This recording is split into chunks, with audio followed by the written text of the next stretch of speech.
And this is Roadside Markets.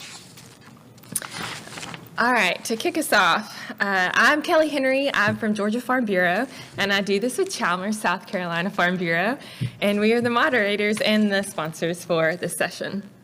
Okay, I'd like to, we're going to start off, I'd like to welcome Hunter and Joy Cottle from South Carolina. They are a strawberry farm there in Florence and in Columbia. I'm familiar with the Columbia one, and as I told them, they're like they like let me know that it's strawberry season. As I'm running around, I hit 378, and there's their mobile tent, you know, and it's up there a couple of days. It says, I said, ooh, cottle, all right, it's time for strawberries. So they kind of ring the bell and let us know that strawberries are in. They operate in Florence and in Columbia also. They have just moved to a new site, and they'll share a little bit about that. But they are they're good folks they have in Columbia, and everybody looks forward to having cottle strawberries when it's time. So at this point, Hunter, you gonna start up? Are you both gonna come up? Okay, Hunter and Joy Cottle. Let's welcome them. Thank you. Good morning, everyone. Good morning. First, I'd like to thank Farm Bureau for having us here. We really appreciate the opportunity to be able to speak with all you guys. I'll give you a little bit of history about us. I'm Joy Cottle, a fourth-generation strawberry farmer, and this is my son, Hunter Bullock. He's our fifth generation. In 2002, I took over the farming strawberry business in Richland County from my father, Ned Cottle. I formed Cottle Holdings, Inc., doing business as Cottle Strawberry Farm for that transition. I relocated our farm, which was originally on White House Road, to Trotter Road in Hopkins in the year 2010. We did this to increase acreage and allow for easier access for our customers. Then in 2020, the opportunity arose, and I purchased the old Sedgwood Golf Course off Garner's Ferry Road in Hopkins, with the goal of converting a 183-acre property back into an operational farm. And I know that sounds a little crazy, but we did it. So Cottle Strawberry Farm in Hopkins and Florence now grow over 38 acres of strawberries and plans for future expansions of blueberries, muscadines, flowers, pumpkins, mums, and Christmas trees. In January, just last year of 2024, with the help of my son, we decided to grow our market base with more agritourism activities by opening Cottle Fun Farm. It's a 15-acre park experience that boasts something special for the young and the old to enjoy. Let's keep growing together. Hunter will now show you a few slides on how we converted an old golf course into Columbia's must-visit agritourism destination in less than 3 months. But with tons of hard work, some sweat, and a lot of tears, I'll now turn this over to my son, Hunter, to show you some of the pictures. I think we'll start off by showing you more about the strawberries, and then he's going to show you what the farm actually looked like, or the golf course looked like. So we'll start off, I'm sure as you guessed, we grow strawberries, so that's what we'll start with. We primarily grow Ruby June and Camarosa varieties, and this year we branched out and are now growing a little bit more Fronteras and Chandler with the whole Neo problem disease that's affected strawberries. So we do have 3 actual fields, 2 that are open to the public. We sell at our retail locations. Our number 1 unit moved are the gallon containers that we sell as a gallon, but they're actually 6-pound flats, and then we have our true gallon buckets that that the customers typically pick in. This is our family. The man in the blue jacket in the middle, Ned Cottle, is the one that started it, and about 40 years ago he brought the farm to Columbia, and then you have the rest of our family. You have our governor and ag commissioner who came out for a bill signing this past April when we opened the property. So we originally just grew strawberries and sold the product. Now we try to, we've made an effort to become more vertically integrated. So we grow our own, we still have to buy the tips, but we grow our own plugs so that we could plant during our planting window whenever we wish, not when somebody wishes to deliver it to us. So that's some photos of that. This is a couple years ago. We started doing our first little bit of a nursery. That was just a couple $100,000 that we started with. And we do cut-offs, bare roots when we plant. And these are our tips that we turn into plugs. Next year, we'll do around $500,000 of our own plugs. So we'll be pretty much almost 100% independent as far as not having to buy from other nurseries. Some photos here of our planting process and us laying the plastic. We started laying our own plastic probably around 6 years ago. This year we bought a water wheel. That's what they're sitting on planting.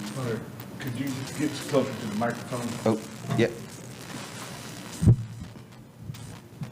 Is that any? Yep. Is that any better? And then here you could actually see how we've designed our fields behind our market. But our U-pick fields are within the view of our new park that we've built. So now it kind of gives us a little bit of synergy that the people who come for the strawberries and who don't know about the park then end up purchasing tickets to go there and vice versa.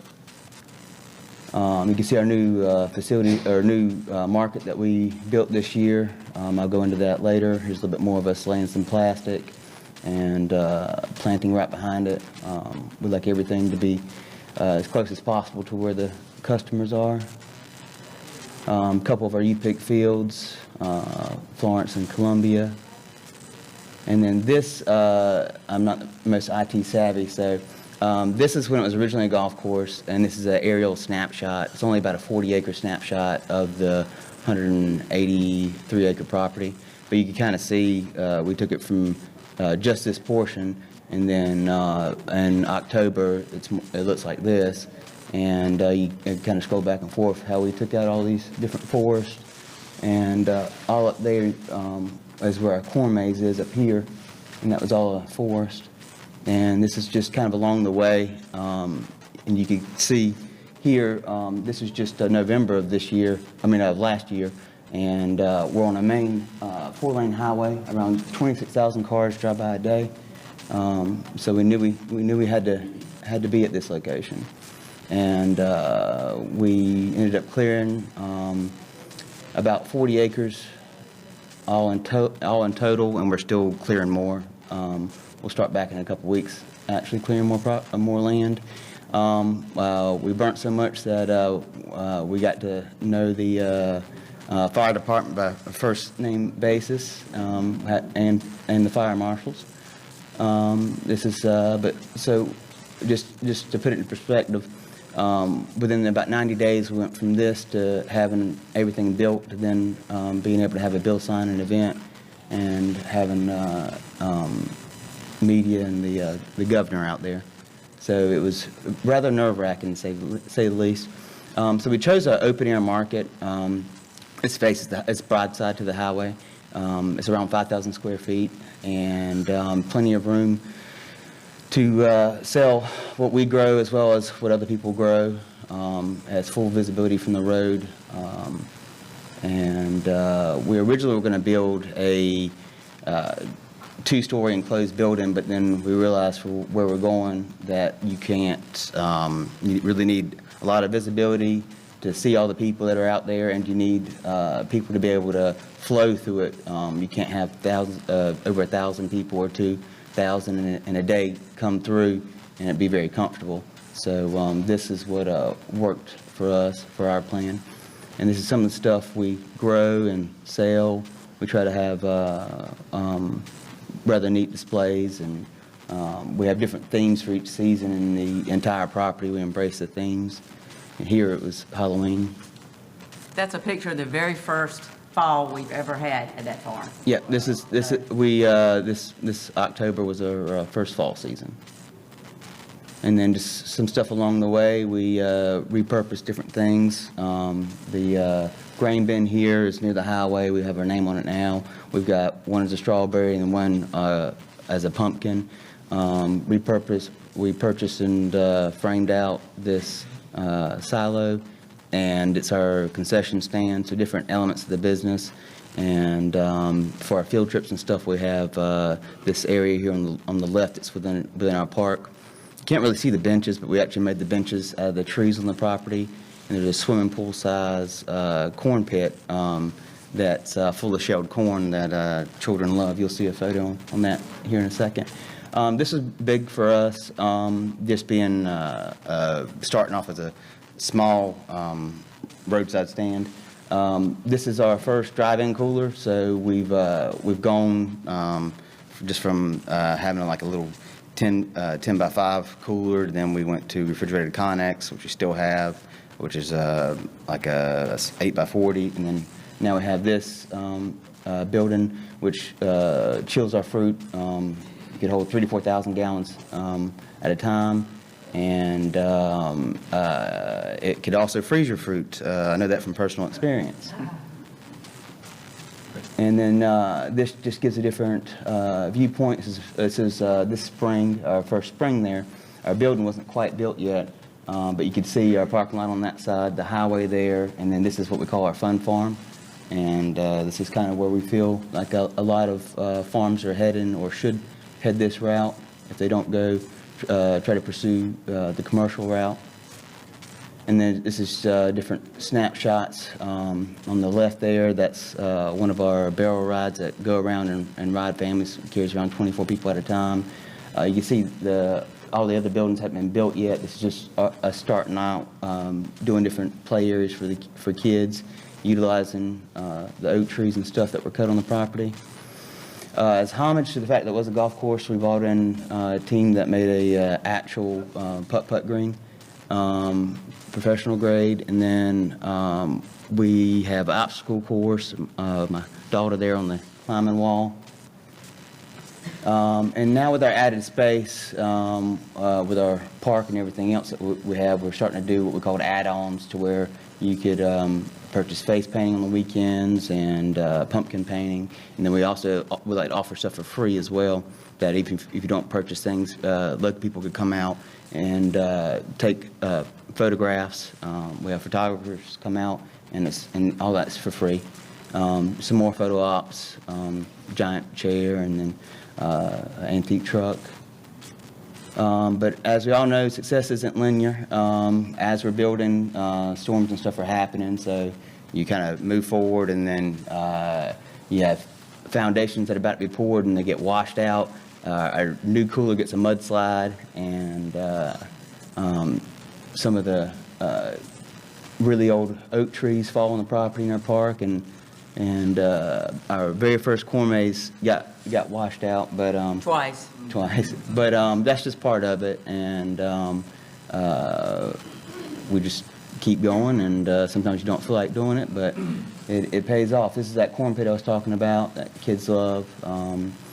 Highly recommend, if you look behind the tire mountain, you'll see what's really good for field trips, and it's cheap, a space for kids to eat lunch under are hoop houses, and you could house around 100 people underneath those. That's good cheap structure for having field trips. And this is part of our corn maze. We did the Luke Bryan corn maze this year. Again, part of the park side of things. Try to incorporate the natural aspects out there. Left a lot of the trees, and then like this is a big hillside. We built around the tree and seeded it in grass. With the extra space, we were branching out. We did cut flowers this year. Experimented with a couple acres, which is a lot to give away for free, but we're just trying to educate the customer base on what we have, as well as learn what the plants teach us. And then we grow a lot of mums as well, and that's pretty neat to see. Like a few thousand mums driving down the highway. That's right next to our market as it was being built. We also started growing pumpkins 2 years ago. That's pretty fun. I thoroughly enjoy seeing a tiny seed have being able to produce so many different things, and how fast they grow. Our schools are a big aspect for us. Sorry for the grainy photo, but you'll see the highway there.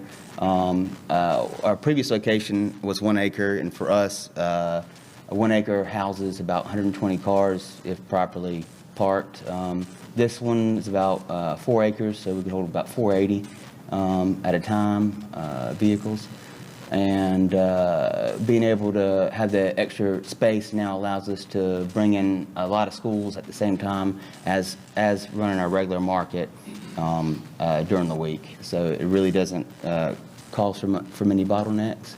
And now, having a fall season, we're able to bring the schools out twice, so it doubles your revenue with schools. Some of the latest stuff we put out there, life-size Amish-made tractor and 30-foot long pirate ship. It's pretty cool. We try to have a lot of different stuff you don't see at other places. We do hay rides just mostly with antique tractors, and then we have a conventional tractors. We typically run about 60 people on each ride. We run 3 at a time. We do it for free for the strawberries to make sure everybody, we kind of theoretically use it as almost cattle that we bring the people to graze in a different area. So if you have 1,000 people come to pick strawberries, if you, in one day, you know that they're going to wipe out certain sections in the field, and then you might have tons somewhere else, but they're not going to know how to find those spots. So we have scouters walk the fields on the weekends, and then we send them, we bring the customers directly to where the best berries are in the fields. And then just some family fun photos, kind of what we're about. We believe in selling more than just a product, an actual experience, that it's safe, family fun, that people could come out, they could buy local produce and have a good time, and come eat food trucks and grow lifelong memories. So that's about us. Are there any questions anybody's got to ask us? The hoop house, do you use it just for, do you use it for growing also, or just for the? That particular one is just in the park area, and it's just a shaded area. But we have But we have other Yeah, ones. I didn't know you might double purpose. We have another one, and then we also have a little tiny one that I do like our flower seeds and stuff in. But you could produce a massive amount of flower seeds in a small space. So, but yeah, thank you. What's the season of the market? Is it Originally, when we were more one-dimensional with just the strawberries, we were for about 4 months. Now, with our fall season, that expands it a few more months, and then next year we're wanting to bring in the winter season. But for each season, we try to do it. We like to do it big. So we purposely didn't do the winter season this year, because whenever we want to have all of our ducks in a row and everything to just completely blow expectations.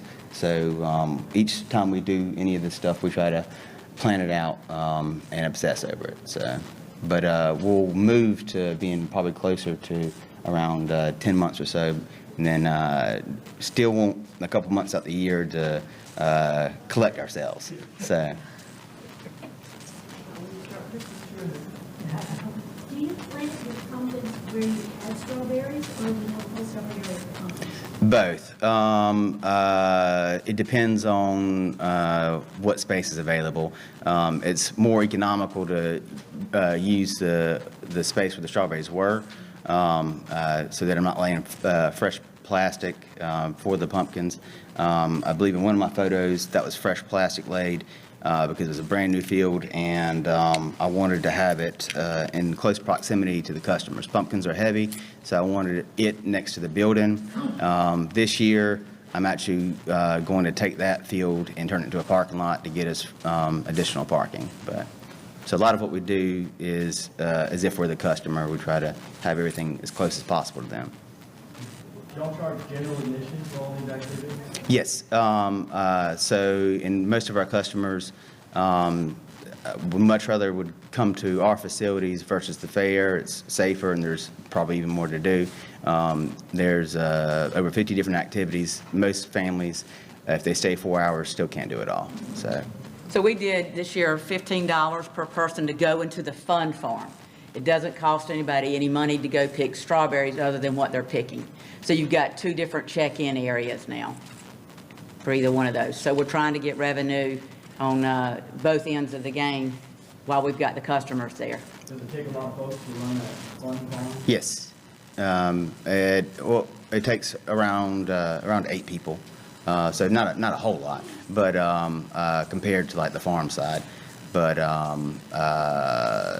it's still, everybody has to, you have to pay a lot of attention to your customers, because they could swing the golf clubs and hit people, or in one of these photos you don't even see it, we built a tire mount. We built a slide mountain that's 30-something feet tall, and we got all kind of barriers, but they'll jump over them and try to dangle off the mountain, and so you definitely have to have quality people to be out there, and we're out there every single weekend with it to just make sure everything runs smoothly. This is just a weekend event? So for that, the market is open 7 days a week when we're in season. But during the week, we do the field trips. So that gives us additional revenue during the week. And that also condenses everybody on the weekends. That way you're not trying to, have a bunch of employees on payroll for 100 people show up or 50 people show up during the week versus. It's been a big learning experience because we were trying to stay. We said, well, hey, the strawberry farm's open. Let's have the fun farm open. Yeah. But you weren't necessarily, and a lot of people didn't know about us because, like I said, we just opened. So it was too much to try to have both, and we figured it out and said, weekends, we'll do the weekends, except for when, we'll change it up when the schools are on vacation or their little holiday periods for that week or something, and so we'll open it up for that because the parents are home with the children, they're looking for something to do. So it's very fluid. You change as you see what's going on. And like I said, we're learning as well with it all. Yeah. What about like the zoning insurance related issues? You guys have any advice for folks who want to add these activities? Just with insurance, we've got the different general liabilities. Well, we've got Farm Bureau. We had you guys come out. Was it you, Chalmers? One of the guys came out because we wanted to make sure that Farm Bureau was going to be able to cover that because it is the agritourism, and they did. They came out and said that was okay, but we did kind of shop around to different type companies, insurance type companies for that. And then for the zoning, we didn't really have any problems with that because of being agritourism, and right now we're in the county, so we didn't have to worry about that part. It was a golf course too, so it was an entertainment, a recreational thing, so that whether that had anything to do with you, being able to swap over into, and actually their farm with the entertainment. And then also, we did like a self-audit, like brought in people to inspect everything to make sure that, or to show that we're trying our best to make sure everything's safe. So I think that's a pretty good thing to do. Any other questions? When I went out there to visit with them, they were, in the middle of construction, all that. But the neatest thing was the guy with the miter with the saw off to the side. I could reach him. And you were off on the tractor in the back, but so they were using the trees that had blown over and the trees, and he was, making.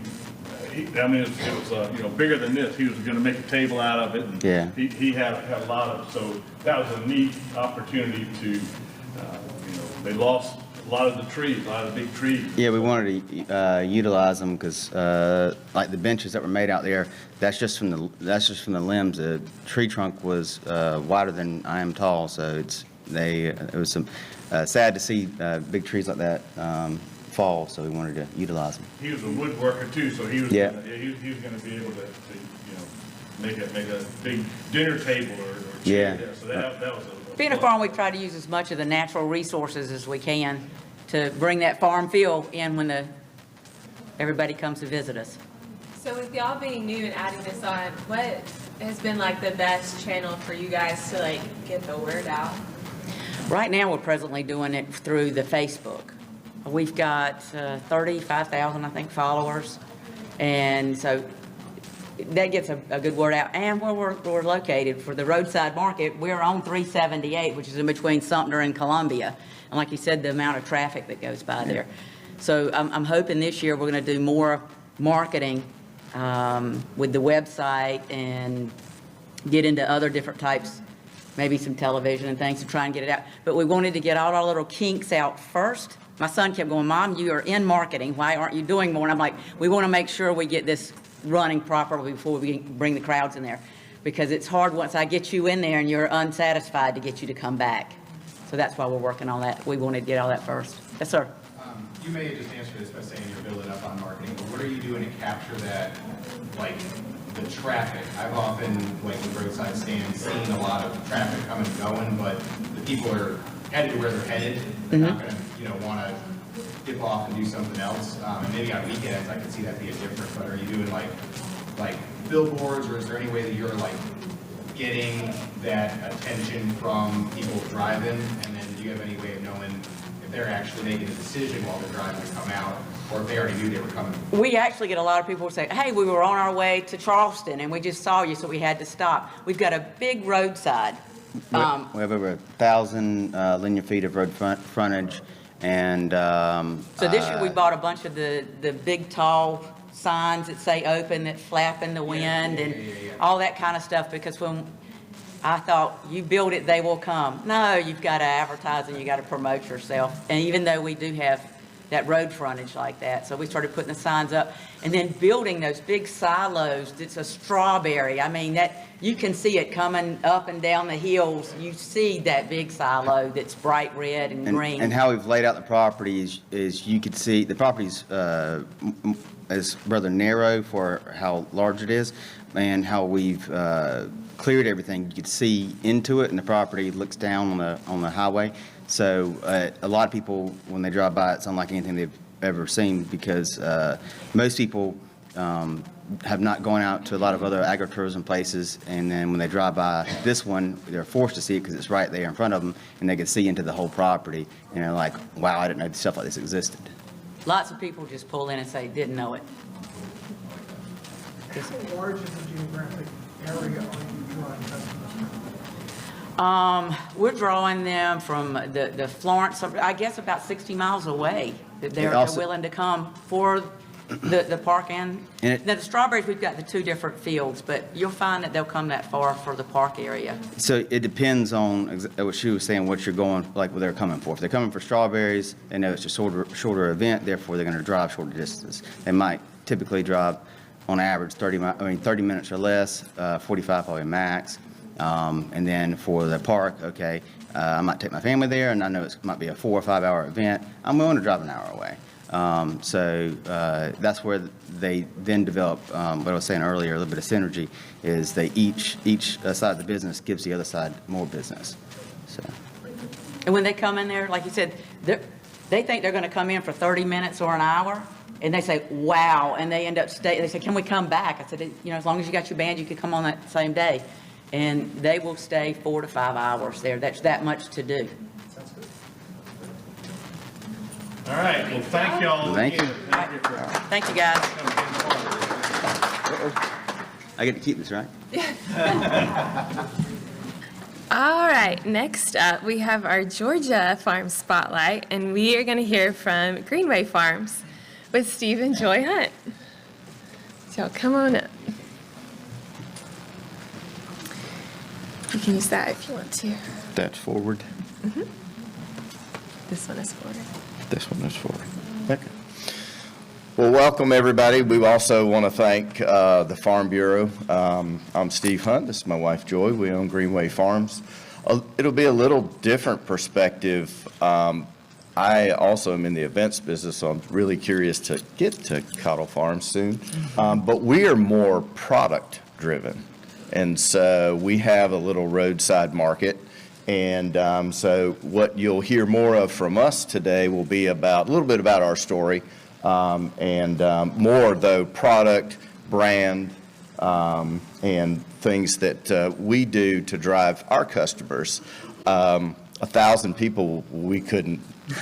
We have a good day for us is 50. So it'll just give you a contrast of what we do. So we'll tell you a little bit about our story. We think it's kind of cool, and why we even got into farming. I have no farming experience prior to 2017. A little history. We were involved in a little bit of a complex acquisition. I have other businesses, so I have other interests, and so we bought what was a hobby farm for our partners, previous partners, and we turned it into a full-time operation that allows people, or allows us to live the lifestyle that we wanted, as we'll go through, and do kind of serve our purpose. So, and then where our focus is now, and then building brand and our customer base. So,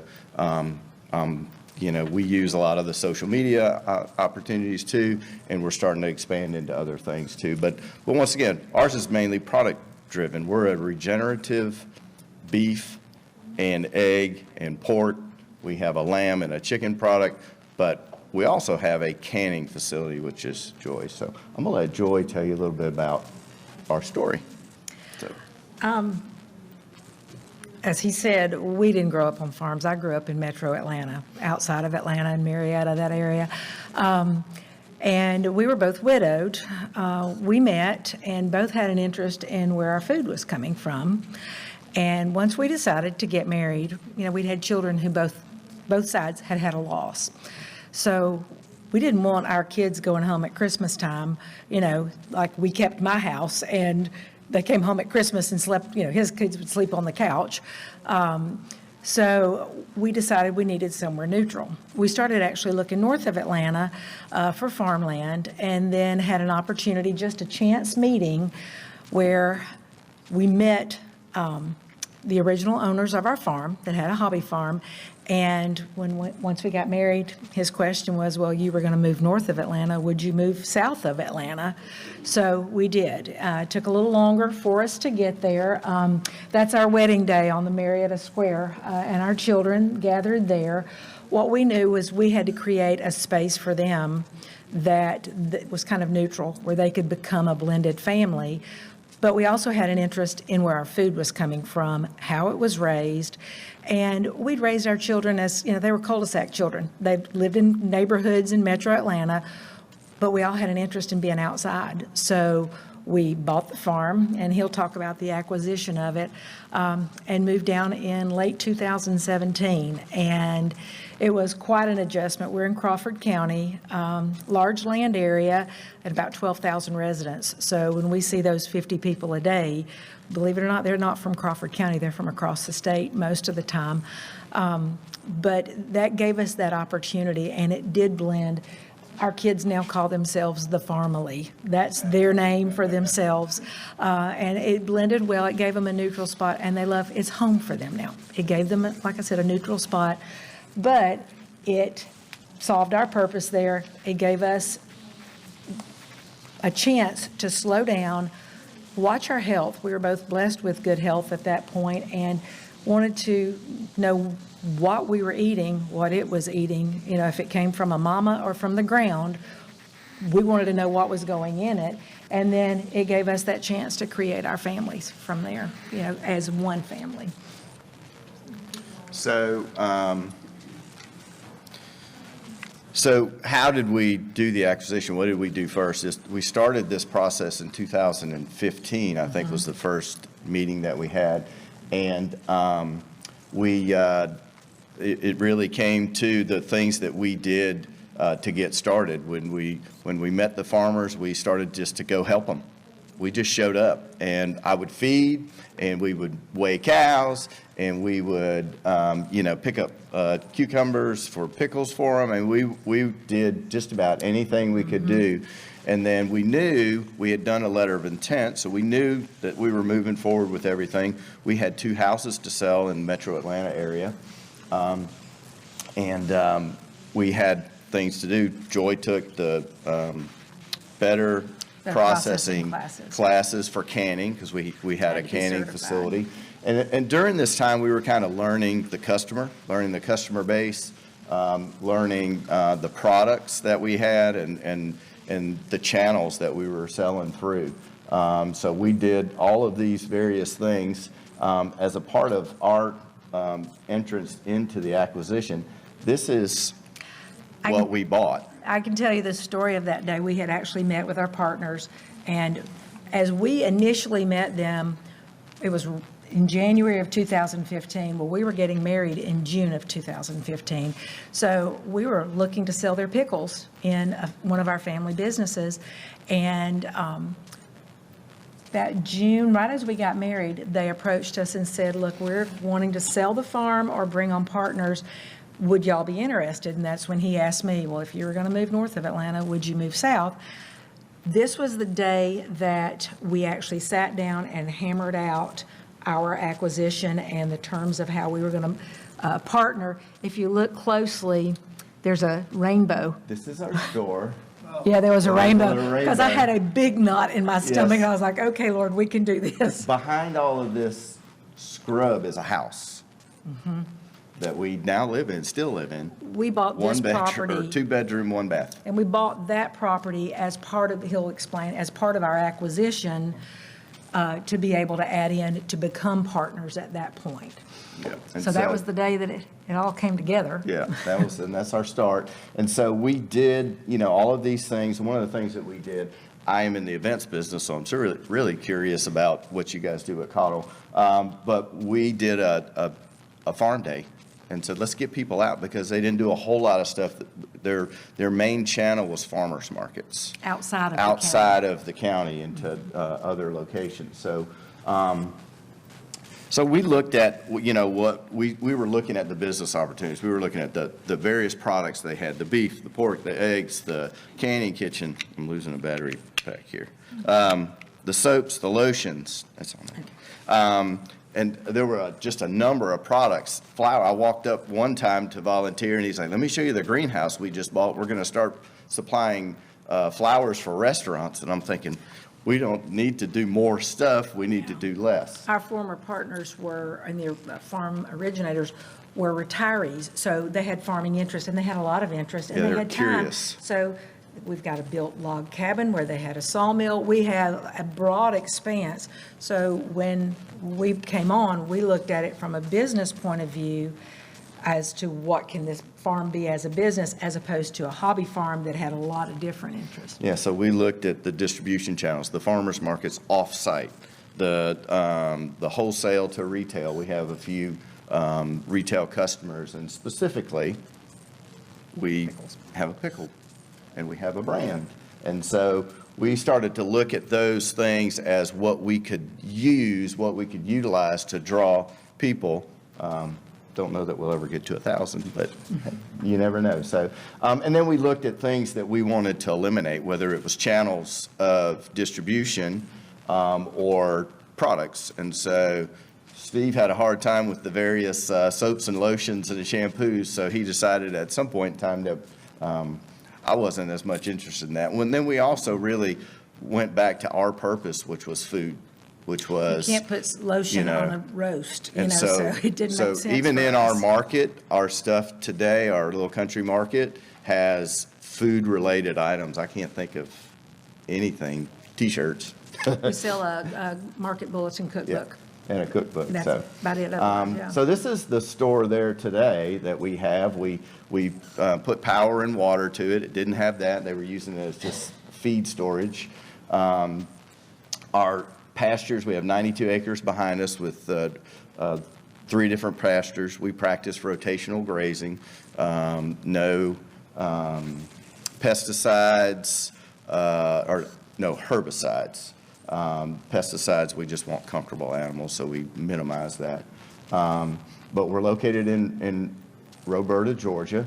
We decided to focus our efforts on the store and on retail around our products. And so we were speaking with our rep for the Georgia Department of Ag. We don't qualify for the agritourism and the signs that are out there, but we're starting now to do some more related to the animals. We're going to start a field trip program in the springtime, and so that'll move us and inch us to do that. I don't know that we'll ever have the full-blown park, but certainly we want, and our stuff will be based around our products, which will be the beef, the pork, the eggs, the chicken, the proteins. So we do offer half and wholes. That's a big part of our business, a big emphasis. So strategically, you know, we've kind of determined some areas of channels of distribution and sales and retail, and then wholesale where we want to go. We want to continue to be direct to consumer. We enjoy that. We are there on Saturday, so we feel your pain on the weekends. We also do a pickup and delivery. We still have a relationship and a business in the metro Atlanta area, so we're fortunate to be an hour and a half from there that we can tap into that marketplace. We have people that come down and see us from all over the state. We are huge fans and advocates of the Georgia Farm Bureau's Passport program. It has been, when we were telling last night at dinner, we were talking about how our activity doubles when that Passport program kicks off and continues to go. It is a great investment for us. It is an awesome thing. We are between somewhere and nowhere in Roberta, Georgia. And so for people to come and find us, and they spend a lot of money with us, and they come back, and now they bring coolers, and they're really familiar, over familiar sometimes. They walk up around the back of the house. Walk up around the Can I back of get your my house. Can I passport get my stamp, stamp done? So, but we also wholesale our pickles, which Joy will go into that in her session more. And so we wholesale the pickles to various retail outlets. We're in Valdosta to Commerce. Calhoun Produce, sitting right back and there. I yes, said, Sheila, yeah. Sheila, yeah. So that's been a big push for us for a couple of things that we'll go into a little more later, but just legitimacy of the farm and product and brand. We've been really kind of concentrating our efforts on brand and getting that in various places. We use the Georgia Grown emblem. We're very big, strong advocates of that program in Georgia to just get us, you know, within all of the kind of the presence and the interest of people that are interested in what we do, which is our food. So, like I said, Georgia Grown is a big part. We enjoy networking. They're great folks with the Georgia Department of Ag, and they will help you however they can help you. The Georgia Grown Trails, Joy is now the treasurer on the Georgia Grown Trails 41341. Also a good program that we, you know, encourage people to participate in. And then, you know, reason we're here is our Passport program. We're very strong advocates of that. So, and that was kind of our focus, whereas rather than attracting people for the experience and the activities, which I certainly understand, we do it around our products. And, you know, we have a number of people with autoimmune issues and things that are they're looking for what we have to sell. Two things that changed for us, the pandemic, when people, State of Georgia shut down and people could not get to products in a grocery store or the shelves were empty, they started looking. And that was the first year we were on the Passport program.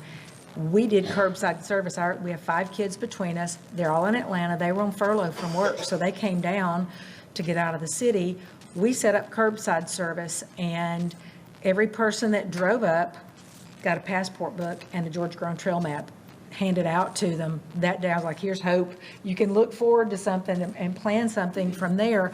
But that truly did broaden the awareness. We get so many people now who come in our store, like he said, in the middle of somewhere and nowhere.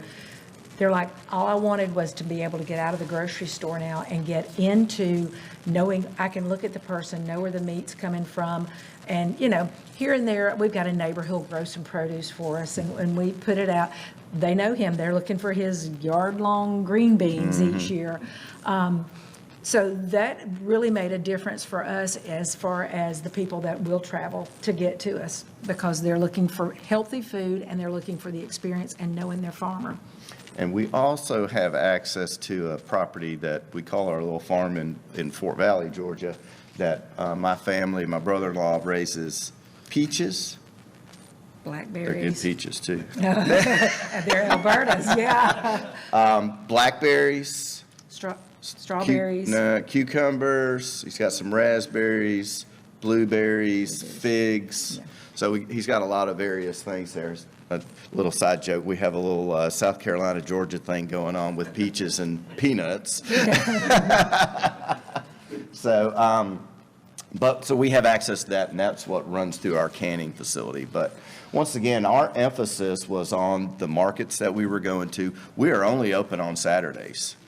And then it says Saturday only by appointment. But it's Saturdays open retail, and then by appointment the rest of the time. The rest of the week, you have to Yeah. give us a phone call, and simply where we're located, we don't have the traffic to warrant staffing our little store during the week, and it's a matter of, it's us. We've got a lady who works in the canning kitchen with me, and her daughter runs our cash register on Saturdays, and aside from that, it's us. So if we're weighing cattle, taking them to the processor, getting meat back to inventory, or working in the canning kitchen, or making deliveries, it's just us. So Saturday's it, but we have a great customer base that is very personable and very connected. They can call and say, I'm going to be coming through. Can I meet you at the store tomorrow? And then we'll meet them anytime. We've left the key under the mat and said, just leave your cash laying on the counter, your meat's in whatever freezer, so we've got a great customer base in that aspect, but we don't have, otherwise, we just can't be open during the week. It just doesn't work for us. So, and we have a secret weapon. And the secret weapon that we have is joy. Because I've been in business for a long time in various things, and so I know sales. And when Joy asks you what you like to cook, she really wants to know. When Steve asks you what you want to cook, I'm just looking to sell you a chuck roast. So she really is interested in what you want to do and what you want. And that she really has driven a lot. It has been amazing for me to watch my preschool teacher that I found to become what she's become with driving the growth of the farm, our products, what she's done within Farm Bureau with Kelly at times, and the Georgia Grown Trails and Georgia Grown. It's just been an amazing experience for me to see that. But and she really does that in our markets, and then our branding was important to us. We went to labels. We had, our packages just had a white label on it and Black Greenway Farms on it. We went to a branded label so that every time somebody went to cook, they saw Greenway Farms.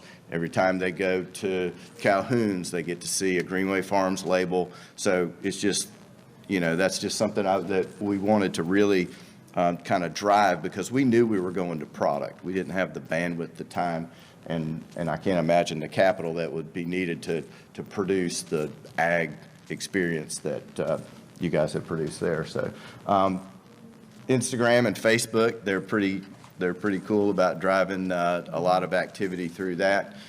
We have an email. We capture emails. We capture activities that, we do. We do events on farm.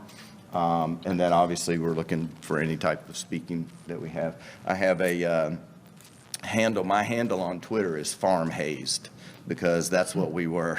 I mean, we were literally, when you drive the golf cart out and the cattle's used to finding, and then you get to the gate and they're all standing behind you and you can't get out. That's when you learn some valuable lessons. So, so we look for any opportunity that we can to connect with folks and to get the word out about what we're trying to do. A lot of people are looking for us. So in that regard, we're lucky. We do think that there are a lot of opportunities that we would like to pursue with the class things. We think, more education on the animals, bringing more people onto the farm. Well, we just bought 15 acres next to us for the potential for on-farm stays and maybe some experience of, weighing cattle, working them through a system, we move our chickens on chicken tractors that we've built out of peanut and pecan drying wagons. So there's just more, we know there's more opportunities, so. And now you can see the house. There was a lot of poison ivy and all Yes. that undergrowth. I found it all. The inside's renovated, but the outside is yet to be done. We were talking, it's funny, because on the trip down here, we were like, okay, first we'll do this. So we've got some things we do, and we've grown too We've added 2 kids. in our yeah. family, in that we have some in-laws, or outlaws, as we refer to them sometimes. But, and what it has done for us, what Greenway Farms has done for us, is it's ours, it's Joy's and Steve's thing, and it's brought them some place to go, A lot of healing for them. a lot of healing Loss, yeah. from a lot of loss, and it's created, formerly, our favorite is the little brown one on the bottom. That is I didn't Molly. realize we had her on Yeah. there. That is Molly, our Boykin Spaniel, who wasn't on that trip with us, and so we had to Photoshop her into that picture. So. Yeah, And I guess that's it. You got anything else? I would add one thing. We have been very, very fortunate through the Department of Agriculture and the Farm Bureau, exposure to other farmers, because small family farms like us, I waved at Sheila just a moment ago, down at Calhoun Produce in Ashburn, they sell my jellies and pickles, but I go down and pick up their peas and bring their peas back, and my customers are waiting because they know I go to 2 farms in the state of Georgia, those are the only 2 I trust, that we have that relationship. I pull back from there, so this has been the best thing for us, any way that we can network, to share experience, to engage. We've had so many young couples, that's what we're seeing moving to our area, young couples with families, they want a homestead, they want a little bit of experience, or someone with some experience, and we're like, we're new at this too, but they want somebody to go, okay, you don't need 40 laying hens for your family of 4, you need maybe 8, to get your eggs for the week. It's not just about selling for us, it's really given us a place to be and connect with people. So we've enjoyed it from there. Any questions? So today, 24. So not huge, not big. We process on average 2 to 3 a month. And when we do the halves and the wholes, it goes from there. And then we have 2, 3 now sources of animals that they do the same thing that we do. And so one of the things that we do, we're very transparent. If somebody wants a half of cow and we don't have anything that's available, then we go, we don't have something, so it may be 2 months, 3 months down the road, but I have access to, and I know the process, we know the hay they feed, we know the feed they give, so yeah, we'll probably, I have the capacity on the properties that we have right now for 40 to 50 comfortably with the grazing that we want to do. So, thank you. Build those relationships with a more or less formal cooperative agreement, or are you just doing it by handshake? Handshake. Handshake. And We've been very fortunate too. And there are some, I use what I call the wallet test. If I would hand you my wallet, I would give Kelly my wallet and walk away forever. And I know I'd be fine. That's kind of what I use with people. Nice to meet you. Yes. Can't have my wallet yet, Mike. Not today. Good question, though. Yep. Anything else? I would like to know, so y'all, I know that you have like the event company and stuff, like y'all are some of the busiest people that I know. Do you have a tip on how you keep things straight? Yes, we are firmly divided. The event company does large corporate events nationwide. More focused in the southeast, but large family day company picnics. I used to participate. When we came to the farm, we divided. I'm retired from the event company. I don't do anything there. That way, if he has to be out of town for something, I've got the run of the farm. I can feed animals, I can go pick up at the processor, I can do any of that stuff. But we learned with the market to especially where we're located, to take those times, kind of put a stake in the ground and go, these 2 weeks in the summer, that is when we are traditionally closed. Usually it's the last 2 weeks of August. And we know which holidays people are already going to have shopped for their product, for whatever they're grilling. Memorial Day weekend, usually we're closed. July 4th, depending on where July 4th actually falls, if it's close Friday, Saturday, Sunday, we're closed. People have already gotten what they're going to grill out, and they're going to be at their destination. So we've learned to carve that out. We were off for 3 weeks between December 14th and January 4th. Markets closed. Now, we had people, Did some come in? a few that came in and said, hey, I couldn't get by, can I come pick up from there? But we had to learn to carve that out.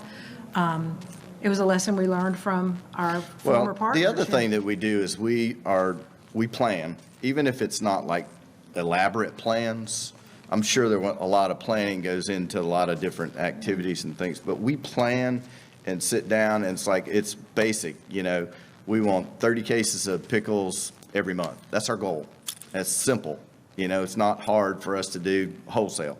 And then it'll go to 40, and then it'll go to 50. Just, we don't know when yet, but it's going to do that. And the same thing with steers will be okay, 12 holes to 12 halves, 12 holes to 24 halves this year. And it's that simple. And we know what that revenue number is. And hogs the same way. And then, the store, we know what the store retail is going to do on an average Saturday. And how do we get that? How do we bump that a little bit? So we do that planning. And then the other thing that I'm very good at compartmentalizing. Mm-hmm. I can literally work on what I'm working on and shut it out. Take it off and turn to something else. And so, and that is from the dealing with cancer with my first wife for 12 years. It was and somebody told me, it's the next step. It's just the next step. And that's what you do. You do the next step. And whatever that is. So that's really been a kind of a life hack. I know, a little plug for later in the day, that we kind of use is just really hone it down to simple. What's next? What's next? And boom. One thing that helped us as well, realizing that to draw people out, we could not create everything that was going to be in our store. So we broadened from there. We are large advocates of anything within the Georgia Grown program, cheese straws, pecans, barbecue sauces, seasoning mix, bread mixes, anything there, any kind of snack that we could look within our own networking that is cooperative from there, that, I'm selling back to the basics bread mixes. Well, she's referring us elsewhere for anything that she can. And that offloaded work for us that was to decrease the labor. I couldn't fill our store shelves, but I can get a product from someone else that I can fill, and we don't put anything out that we don't taste and we wouldn't eat ourselves. Endorse. Yeah, we wouldn't endorse ourselves. Okay. All right. Well, thank y'all. Appreciate it. Thank you. So I'll turn it over. This is Richard Carr. Richard's from South Carolina Farm Bureau, employed with South Carolina Farm Bureau with Atlanta. If you can give a little background on that, and thank you. Sure. And I want to mention that what I'm going to talk about, is it's South Carolina specific, but it's not. The general process that I'm going to be talking about is available in most of the states in the Southeast. So just wanted to give that caveat if you're not from South Carolina. If you are from South Carolina, this is specifically how we do it in this state. So I'm going to share with you a little bit about the South Carolina Farm Bureau Land Trust. We are the first land trust in the American Farm Bureau system. We were established in 2022. We were launched in June of 2023. Coverage area is statewide, and our mission is to support South Carolina agriculture by permanently protecting our agricultural land. So I want to talk to y'all about that today, how we do that and the impact that it has. But first, I want to talk about the issue. And if there's anything that is not South Carolina specific, this is the issue. In fact, I want to show you this map right here. This is from the American Farmland Trust. They've done a lot of research on agricultural land loss in the United States. And if you'll look on this map right here, where it kind of looks like smallpox or, whatever you want to call it, that's the southeast. Everywhere you see red and the darker it is, the more ag land we are losing in our area. If you outline out South Carolina right here, you can see that particularly in the northern, say, third or maybe even close to half, we've got tremendous agricultural land loss. If you hop over to Georgia and look at Atlanta, you can see the impact it's having. And I won't go into detail, but one of the things I want to say about it, why are we losing so much ag land? Because we don't grow up like they do in the Northeast. They build tall buildings that house many, many people in a small footprint. We grow out. So this is suburban sprawl, and this is how it spreads on the landscape. And one of the issues we got, South Carolina has a fantastic, had developed over 100 years, an excellent farm-to-market road system. Well, now that farm-to-market road system is working the other way. And, the cities are coming to the country, and those roads are allowing that development to happen. So it's kind of, the history has set us up for the future, and the future has some struggles to it. A little bit closer on the ground, this is growth from 15 to projected growth for 40 in the upstate of South Carolina along that Interstate 85 corridor. Basically, Atlanta's down here, Charlotte's up here, and this is how it grows. And you can kind of see. Now, this was projected back in 2015. The real estate market's gone off the chain since then. So that's probably what it's going to look like more in 2035 now. That is consuming a large amount of land. There's some fantastic quality farmland right in that area right there. Some of the best farmland we got in the state in a little bit of a small area. A little bit on the numbers side, from 92 to 2012, 31 million acres of farmland were lost to development in the United States. 41% of all development took place in rural areas. So almost half of it is not happening right next to the cities. It's coming out and getting into our farm area. 62% of that development nationwide is taking place on agriculturally productive lands. That's almost 2/3. So it's an epidemic of farmland loss that we're dealing with nationally. What that looked like in South Carolina between 01 and 16 was 287,000 acres of farmland lost, not just loss of land. We're projected by 2040 to lose almost another 500,000. You put that together, that's a couple of counties worth of agricultural land that we're losing. Economically, that's the equivalent of 3,600 farms, 239 million in economic output, and 5,900 jobs that will be lost. In the state of South Carolina, the largest private economic sector is agriculture. So when people start talking about, but we got economic development coming, it is coming at the expense of an economy that's already here. So I just want to put that out there too, to think about that in your own context. So what are the solutions? So I want to talk to you more specifically about conservation and how it works. But first, I just want to mention that, in your area, county level land policy, that's where most of the decisions are being made that affect land use in your area.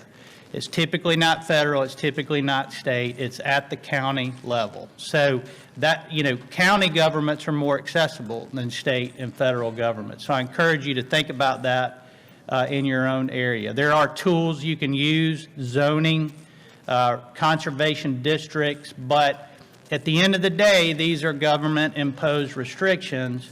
So as Farm Bureau, we are concerned about landowner rights. We want landowners to be able to make their own choices about their land. So these can come in conflict with landowner rights. So the other solution is conservation easement. It's landowner initiated. We're not selling easements. We're here to support landowners. I tell everybody my job is to first educate you on what it offers, and second, to help you do it if you decide to move forward. So it's voluntary in that way. We actually work with landowners with an easement. There's kind of a national sort of standard to how we write conservation easements and how they're effective. Those regulations are at the IRS level is how they govern that. But within that format, we have the flexibility to do things for each individual landowner. So in many ways, it's customized.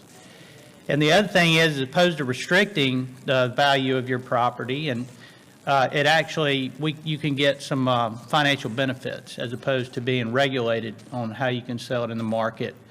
You can make that choice and get some benefits in exchange for that.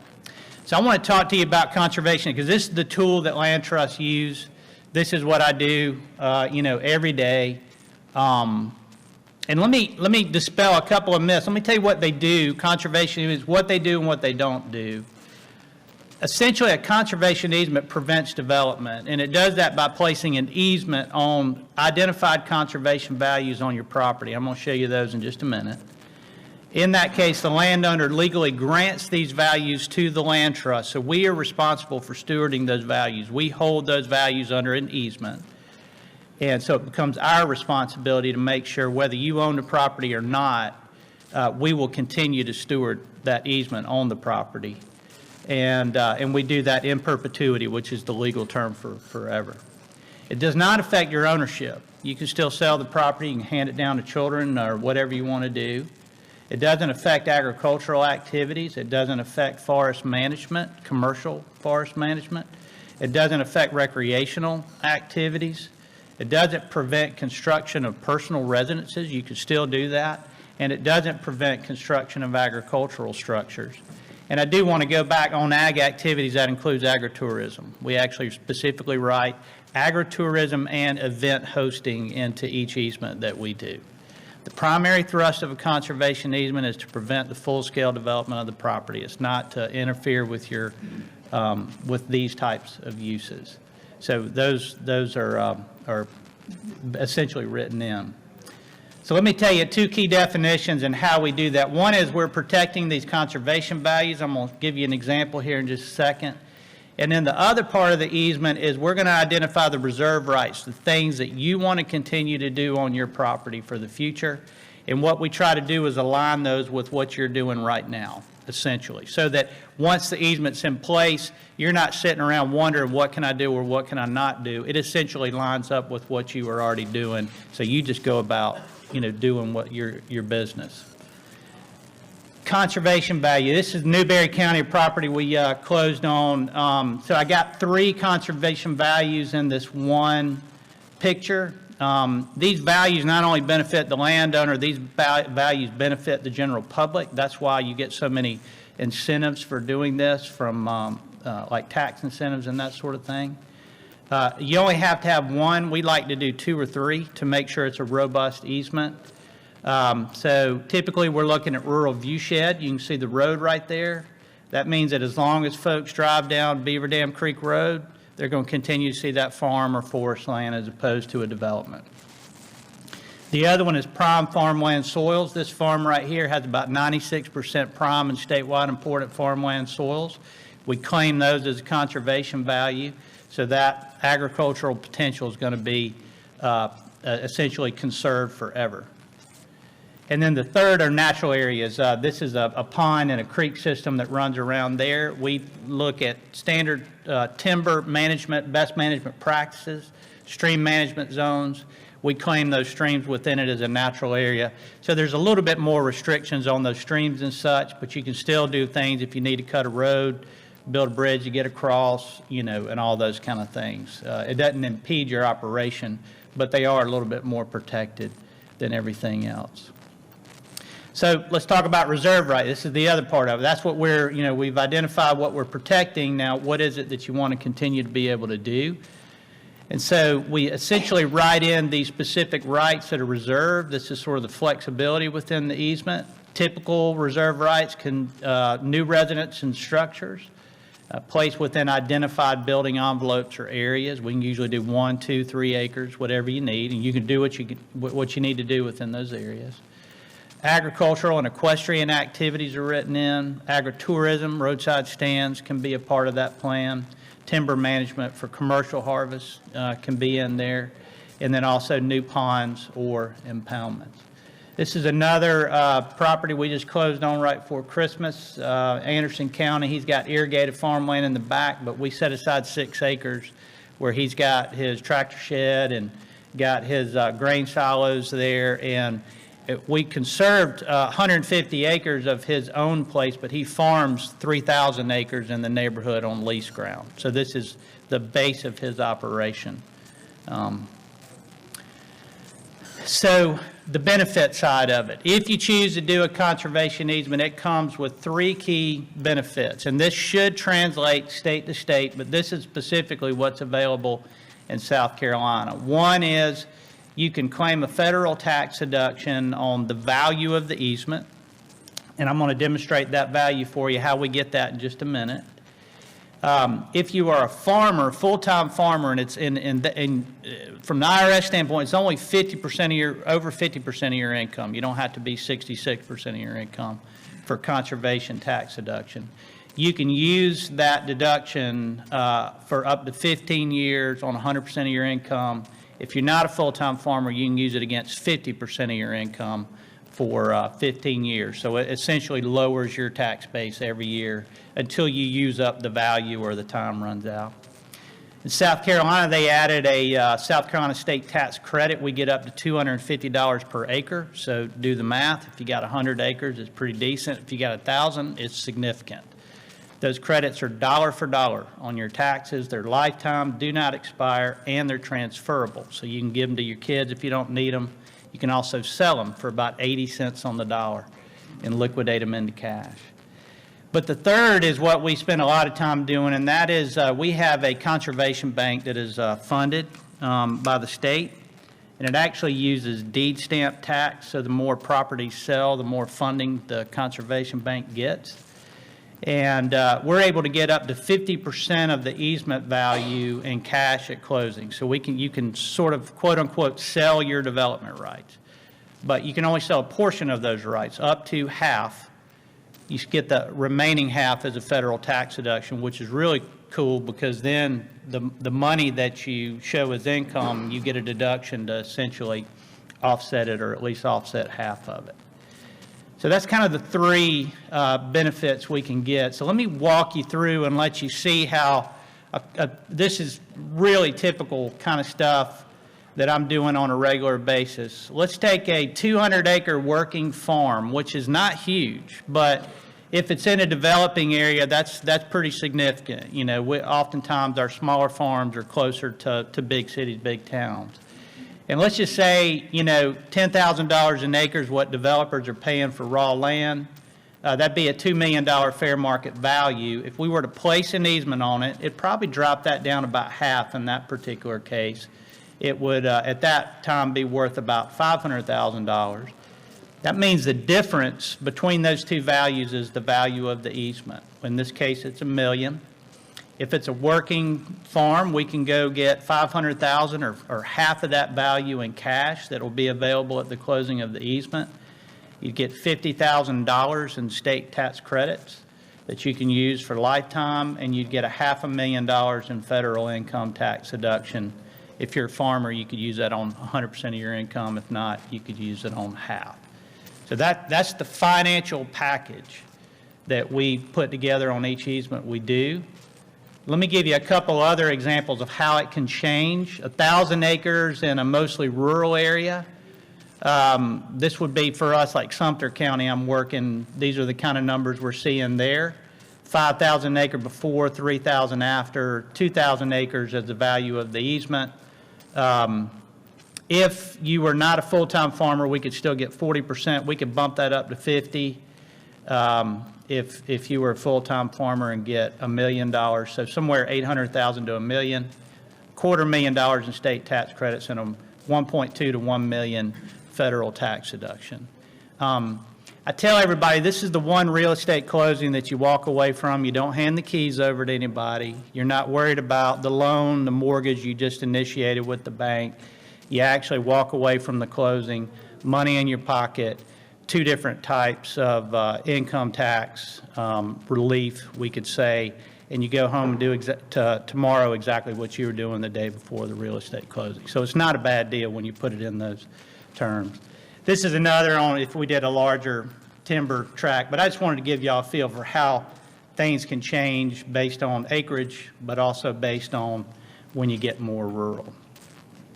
I'm going to do a couple more things, and I'll talk about, well, I'll open up for any questions, but I also want to mention non-monetary benefits. When you have to think about a conservation easement and you're thinking about the future of your property, this gives you an opportunity to think about estate planning. A lot of families that I work with, their largest financial asset is their land, particularly when it's been in the family. We've got a farm that's been in the family since the 1840s. Well, it's 2,500 acres. That thing's worth millions of dollars now. And, we have no money invested in it. So that's something that if we wanted to as a family, we could just cash out, take the money and run and sell it for somebody else to do whatever they want to with it. But so that is an asset. When it transfers to the next generation, there's a lot of tension that can be created there when you're sitting there with that large asset. Some want to liquidate it, some want to keep it. So conservation easements help resolve all that before you get into the aftermath of a loss of a loved one. Peace of mind knowing your family have planned the future of your property, and of course you've conserved your land for the future of agricultural production in South Carolina. I'm going to skip this because I want to stay on time. How are we doing on time? 10 minutes. Okay, well, actually, I'll go back. So this is how we're looking at our priorities when we're looking at projects that we want to work on. First of all, working farmlands with existing agricultural infrastructure, including irrigation, grain storage. That's not exclusive. That just means those rise to the top. Now, that can also be, we're doing cattle farms, we're doing agritourism. I don't know if y'all know the Levers in Pomeria, South Carolina. They've got a farm kind of like y'all's. But they're doing strawberries and pumpkins and that sort of thing, working with them. So agricultural infrastructure and activities can be varied in that regard. We're also trying to find tracts of contiguous property in traditional agricultural communities. We're trying to make the biggest impact for the state of agriculture. So we're trying not to ping around and hit. We're trying to really focus in and create areas and communities that we can protect. Doing that right now in Sumter County, Newberry County, some of those places. And then obviously we're looking for ag lands in areas under threat of development or next in line to be under threat of development. And then a lot of times too, we'll take a look at that soil quality. In the upstate of South Carolina, that's not as big a deal because, we got a lot of cattle operations. You don't need that high soil quality to grow good grass. But when we get down below the fall line, below Columbia, we're really looking at farms that have over 2/3 of an acre of their acreage in prime and statewide important farmland soils. All right, we have been in business for a year and a half, 18 months. I tell everybody we've gotten out of that colicky, wanny infant stage, and we're now we're little toddlers. We can hop in the car and do things like that. But in that time, we've put 12 farms under easement. 4,500 acres have been permanently protected. $4.6 million in funding has been raised for our landowners in that process. And we have over 30 farms in process right now that are in the backlog and growing. We probably have 60 applications waiting on us right now. So it has exploded really quickly. And I will say, there are other land trusts in the state that are doing fantastic work, but Farm Bureau has a relationship with the farming community that extends well past, it's an 80-year relationship we've developed. I think that really helps us with a lot of folks when they're thinking about whether or not they want to do this. They would rather do it with Farm Bureau if they're farming because they know who we are and they trust our interests are aligned. Last thing, let me show you some of the projects we've done. Hazelwood Dairy, they're selling direct to consumer. They actually got a little store in downtown Chester. If y'all ever drive through Chester, South Carolina, they're selling products there. That dairy barn dates back to the 1700s, late 1700s, part of that structure is original. This is Shealy Farm in Newberry that you just saw. This is Cedar Leaf Farm. It also had a state archaeological designated site on there. Some of those arrowheads have been dated to 8000 BC, which was kind of cool. J. Acres Farm, Pickens County, great cattle operation. Grimshaw, they're doing hair sheep, raising lambs, selling direct to consumer there as well. Dogwood Hill Farm in Anderson County. McCannon Farm in Anderson County. McCannon is also direct to consumer. They're doing a lot of duck eggs and chicken eggs. That's sort of their core business. Thrill Kill Farms in Chester County. This is over 1,000 acres of some of the most beautiful pasture land you've ever seen, just south of Charlotte in that kind of development halo. I point this out because if you ever go see the movie The Patriot, there's about 7 or 8 scenes that were all shot in that one location right there. They just moved the cameras around. They were on the land for 3 months when they filmed. That's how much filming they did right there. And for all the ladies, this is where Heath Ledger's character got killed, so sorry to tell you that. And I also found out everybody was nice, but apparently Mel Gibson was not a very nice person. I'll just pass that on. So anyway, that was Earl's big thing. He was like, I liked everybody but Mel Gibson, you know, but at any rate, that's neither here nor there. That's it. Y'all got any questions? Yeah. Couple questions. Yep. One, for the income tax of the 100% of income, does that income have to be generated on the land that the easement is made in, or can that income extend to beyond the scope of that land? Great question. So all of the benefits past it is depending on how you own the property. Obviously, if you own it in your own name, if you own it in an LLC, those benefits pass through the LLC to the shareholders. If you own it under a S Corp, I think it's an S Corp, that's the same thing, not a C Corp. S Corp, it flows through to the individual members. If you own it in your name, all those benefits go to you as the owner if you co-own it with somebody, and it is available for you to use on your personal income tax situation. It is not specific to the land or the business, if that makes sense. That's correct. The revenue streams associated with that individual regardless of where they're coming from. That's right. So, You personally have investments that you had, you know. You were- absolutely. That would be able to apply to that. Yeah. But if there was a business that had you and another owner, and the other owner wasn't involved in the easement, but they were a 50/50 partner in the business. It would split. business's revenue would be split in terms of that. Yeah, if y'all own the land, if the business owned the land. You know, because it gets real tricky on it, because it's not about who's operating, it's about who owns the ground. They get the benefits from everything. So a lot of times, you know, farmers will have like an operating LLC, but but dad actually owns the land, or, you know, dad and his wife do. So dad and the wife get the benefits from it, not the, that's right. So a lot of times, early on, I talked to the landowners about this to see where they are, because sometimes you can make changes. You could say, all right, well, let's do a family LLC so we can distribute those benefits to everybody in the family, and everybody comes on board and gets shares. So that's some things you can do in advance of closing the easement that would actually benefit everybody. So these are usually front-end things we talk about and think about before you get going. Yes, sir.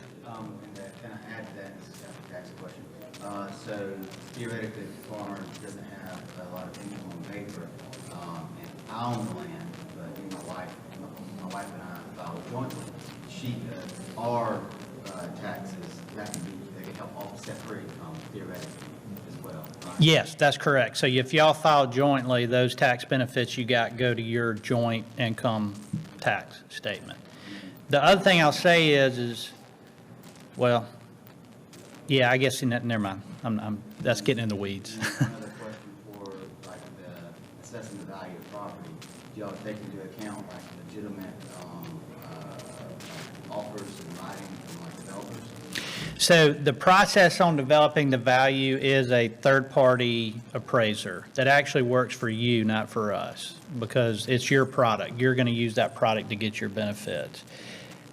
They are only looking at history, and that's all they can do legally. They can't look at offers or speculation. They have to look at what has sold, and what they're trying to do is look at what's sold in the most recent time period for the most similar type of property. So I tell a lot of folks, if you're sitting on 300 acres and you know that the 20-acre property down the road sold for X, that's not a comparable. So they're going to be looking at 300-acre properties that have sold. And so a lot of times folks, they think the market can be higher in their area than it really is, and it can be a little frustrating. So I try to have realistic conversations. For example, like the FSA might say our land is worth X, it's probably similar to what y'all would say. Right. Multiple developers that have in writing actual offers for 6 times that. That's right. Yeah. So it's only what things have sold for. The offers, until they become real sales, they don't mean anything in the appraised value, unfortunately.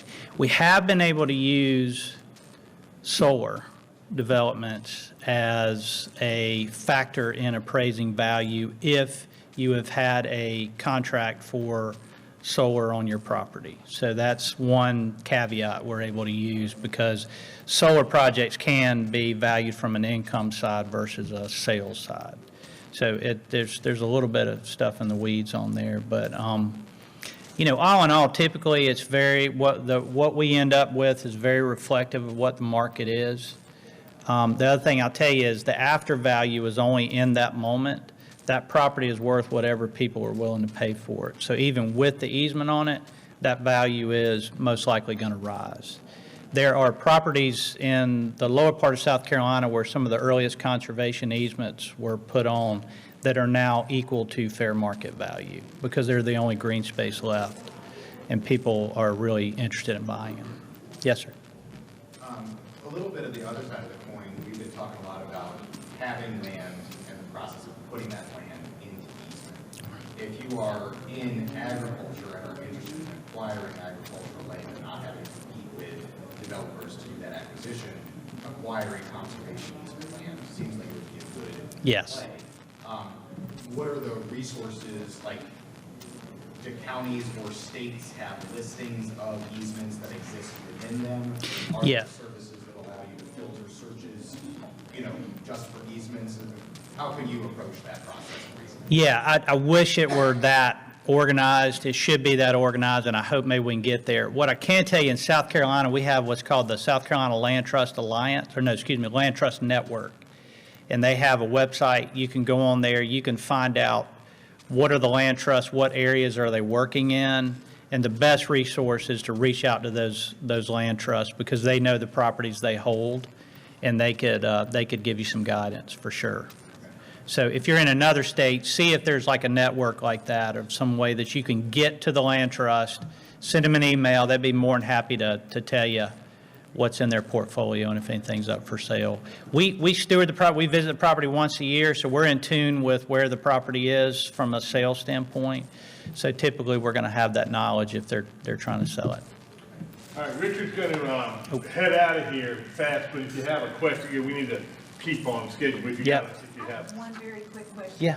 We didn't ask about last night. Is South Carolina like a test for this? Will this type of trust be sprayed in other farm bureaus? For Farm Bureau, as far as we're the only one, so, we're happy to spread the word on it. So we'll see. It could be a growing thing. Yeah. Thank you. All right, rolling along. I don't know the exact title of yours. It's all about canning, learning how to do so legally. We have Greenway Farms coming back and Joy Hunt. Well, hello. Some of you may have been in 30 minutes ago when we spoke about our farm and acquiring our farm. I'm Joy Thomas Hunt. If you haven't, weren't in here before, my husband's Steve. We have our Greenway Farms located in Roberta, Georgia, west of Macon. And we are a regenerative farm. We have a farm store on site. The regenerative part is we raise beef and laying hens, where we use regenerative practices that no herbicides, no pesticides, unless necessary for the comfort of the animals.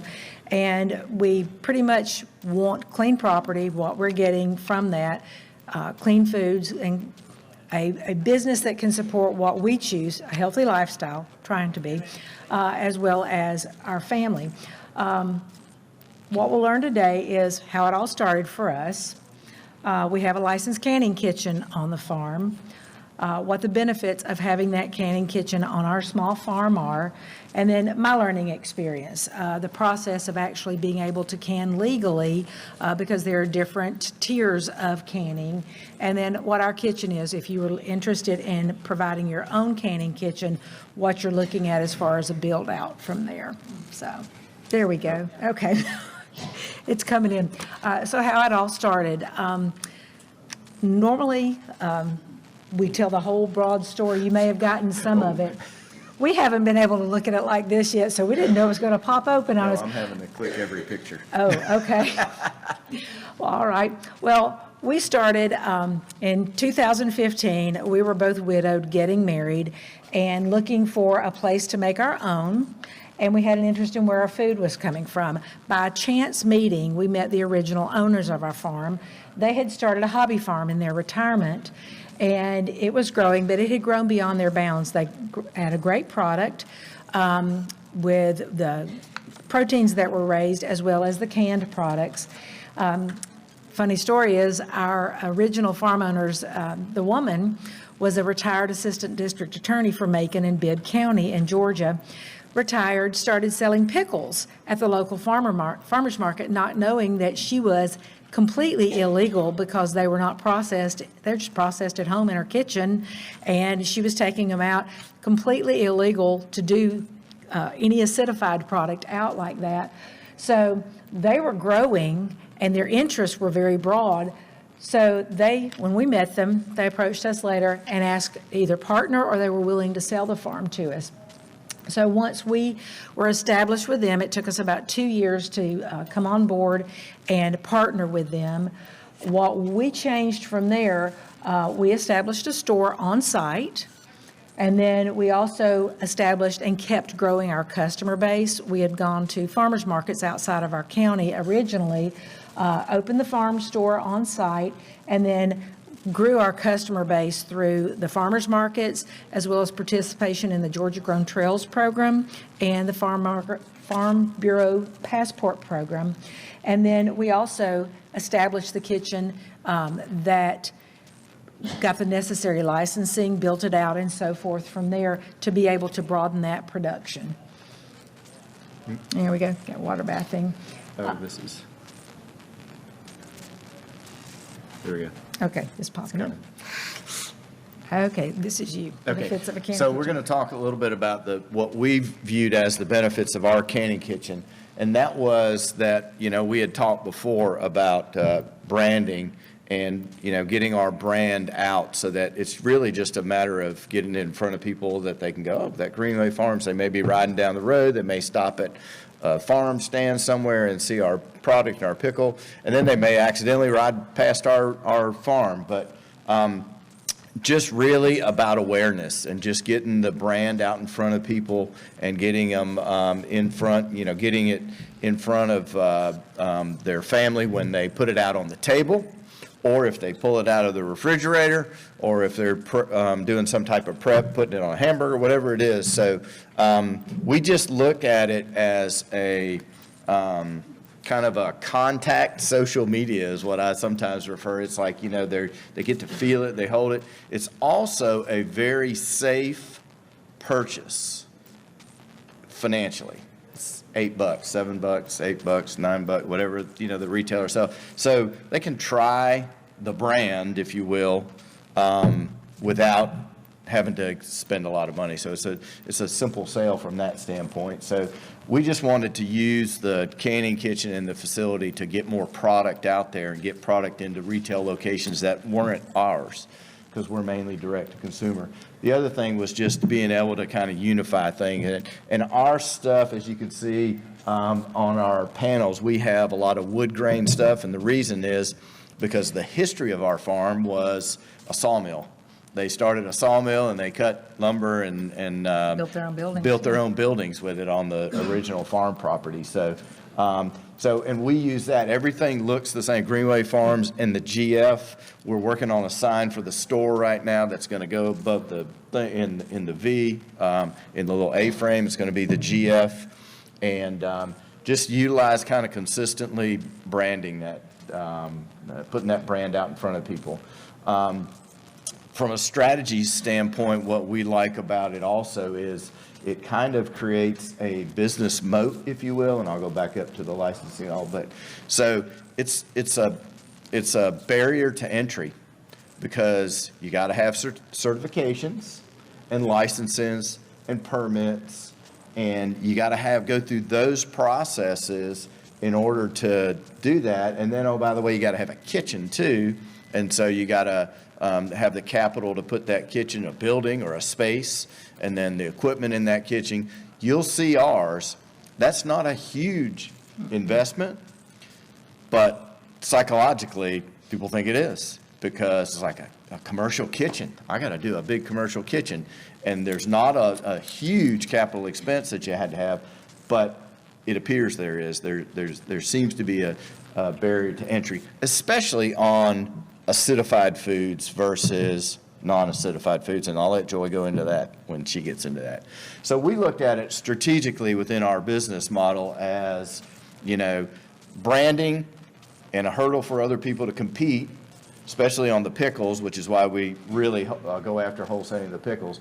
And then also just we wanted another product. We wanted a safe, small product. It's different from a $26 a pound filet to a, jar of pickles. So a lot of our Passport customers that'll come in, if they're not familiar with us, they'll buy a jar of pickles and try it.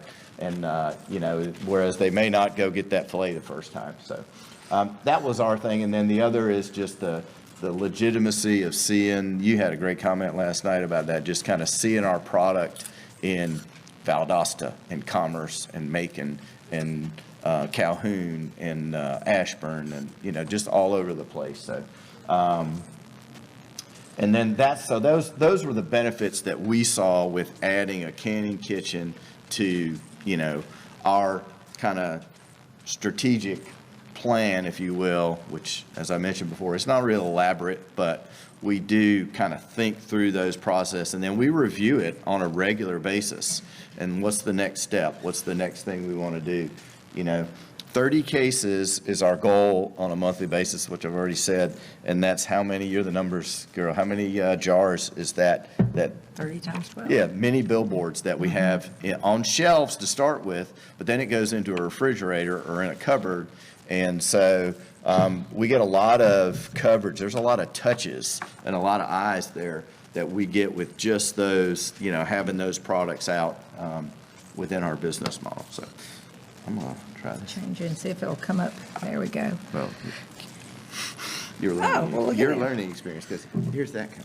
This is a small billboard. This is basically a small billboard in your hand. We can't afford, we don't have the capital to go put a billboard on 75, directing people off to get to us. But that billboard right there, our branding, our own product blurb on it, and it is easily transferred. We get people, when we sell at the National Fair down in Perry, Georgia, they're like, oh, I don't want to, we can't sell our roast beef, there to them frozen, but they can walk away with that little billboard right there. My experience, I was a preschool teacher, stay-at-home mom and a preschool teacher when we got married and then moved down and bought the farm. As we acquired our farm, part of the acquisition, we started doing things that would make us beneficial to the farm and valuable to the farm as we were buying into it. I'd sent our letter of intent to purchase. The first thing that I did, I'd watched my mother can my whole life, but I didn't know anything. I was not a good cook, didn't know what I was doing.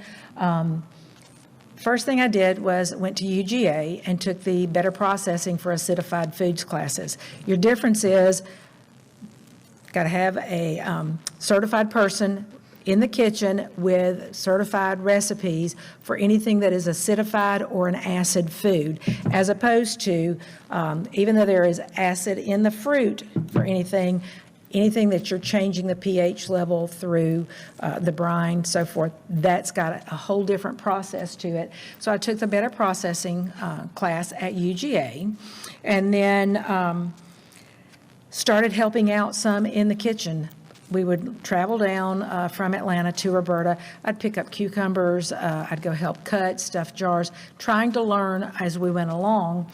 But when we actually acquired part ownership of the farm and moved down full-time, we were expanding so much everywhere at the time that there wasn't really time for me to be in the canning kitchen on a regular basis. And our former partners, she still ran the kitchen. We pretty much cleared the schedule. She ran the canning kitchen, and I, farmers markets, social media, deliveries, I pulled up, everything else from there. So she retired. That was the plan all along, for her to retire. And once she did, it came to me. From that point, from when I had taken the Better Foods processing class in November of 2015 to when I actually took the kitchen over in August of 2020, completely different. The first time I walked in to make pickles by myself, I had to really go backwards and go, okay, what was the process? What am I checking here? Everything that has to go in the record keeping, all the parameters for processing, I really had to strive to go backwards and put it back, and I did. Thank goodness we had good recipes there. The next eye-opener was the first inspection that we had. It's a little different because you've got a lot of cottage industry license in the state of Georgia, people doing jams and jellies, which are very different from the acidified and where you're changing the pH level products. We had been inspected for the fruit products, but not the acidified food products from 2014 to 2020. Staffing, turnover, there are so few of us that we get to last. You've got, big Dole fruit processing companies. They're inspected the same way that I am.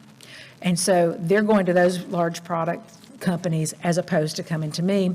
So that was an eye-opener. Little things that we learned along the way there. I had to have, where I had a pH meter to measure everything.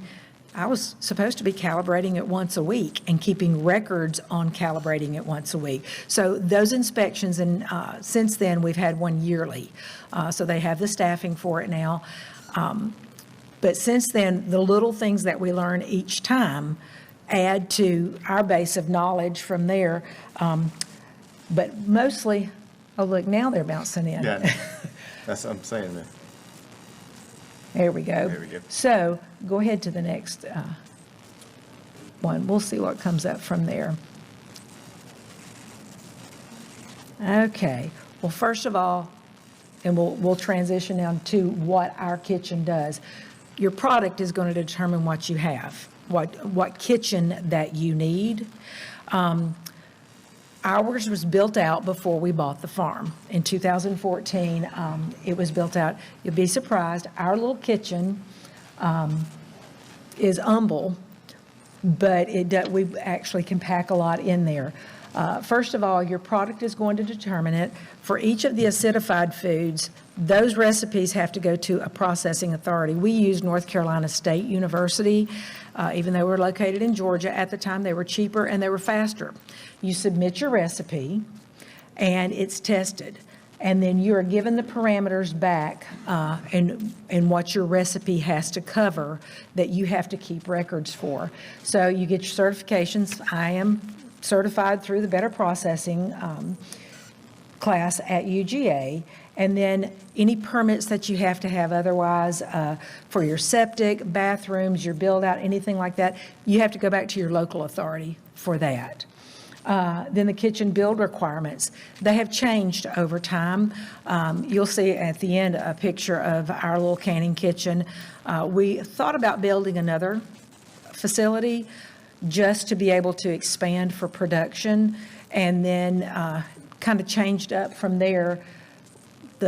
We visited, 3 years ago, a newer inspected facility, completely different than ours, completely different. So it changes. So get with your local authority and with your local Department of Ag and the FDA. They will give you your requirements from there.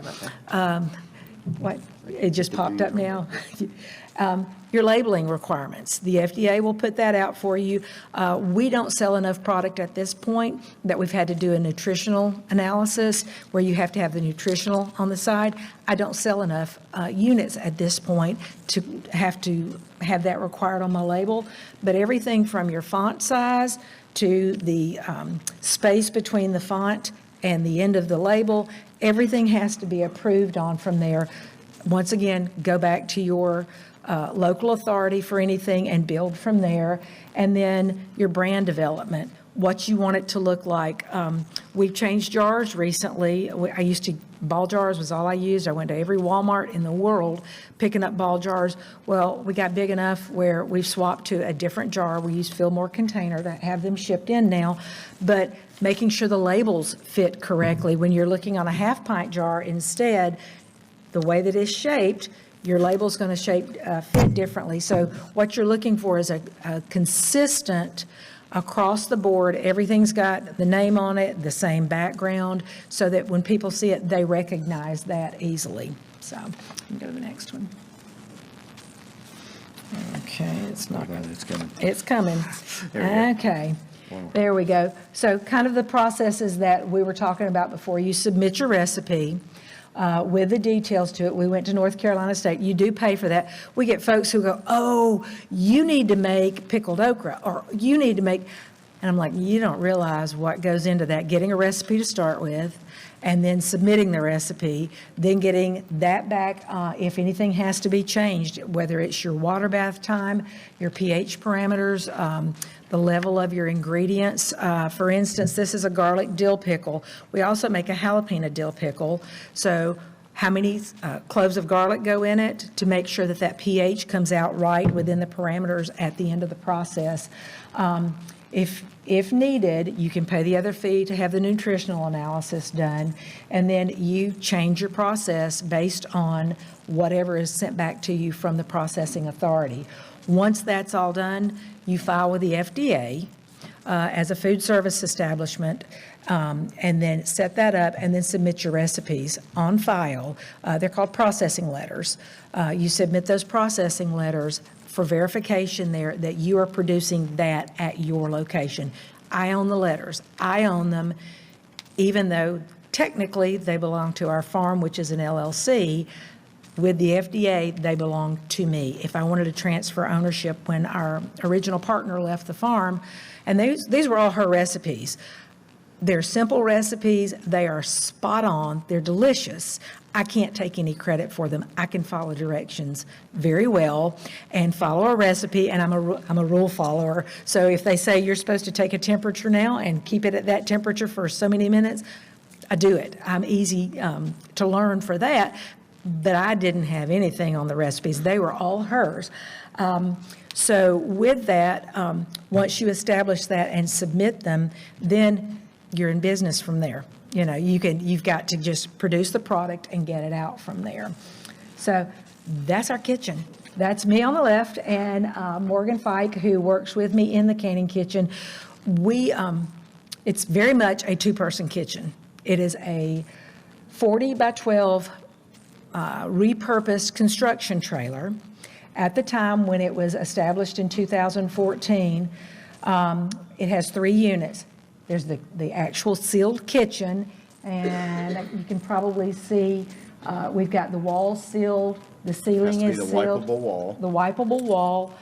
If you notice on our drain here, it cannot, if our septic backed up, it cannot back up back into the kitchen, so that it has to have, what's that called? Air gap. An air gap on it. Everything, 3 compartment sink, have a hand washing sink, a little out of the picture over here, stainless steel, commercial grade, not required on everything. That's a standard range stove. So for us to cook our brine on, I do have a large unit for the water bathing and a steam kettle to sterilize jars with. What we did is analyzed basically as we bought the business. They were doing maybe 3 small wholesale, 3 or 4 small wholesale locations, and farmers markets, a little bit of retail. So it was very much still on the hobby side. It was very formalized as far as the recipes and the labeling and so forth. But if we happen to get persimmons, then we got persimmon butter, or somebody gave us apples, we had a source for them, then we got apple butter. We kind of narrowed it down, looked at it from the business point of view of what can we sell, because we have livestock, and then we have the canning kitchen, so they are very distinctly different businesses within the same business. Livestock, you don't get to turn off every day. You know, you just, whatever's happening, gate goes bad, the cows are out in the highway, that's 24/7. With the canning kitchen, you have two opportunities. You can turn it off, close the door, and walk out. If you need a week off, you can take a week off.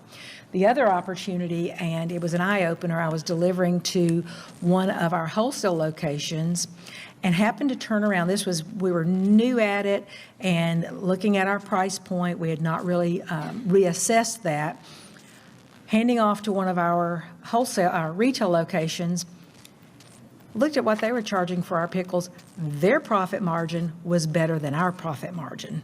So we sat down and really started assessing what this could be. It is a billboard in your hand, and as well as that, it is an easier way, a more controllable way to turn a product out that you have stacked income sources from on the farm. Can I touch base on that? Yeah, go ahead. So, because we looked at a number of things, one of the things we had talked about was canning classes. We know how to do it. We can teach people how to can. We can't fit very many people in there. So It's a two-person kitchen, that's it. It didn't make sense for us to do that without building out a bigger facility.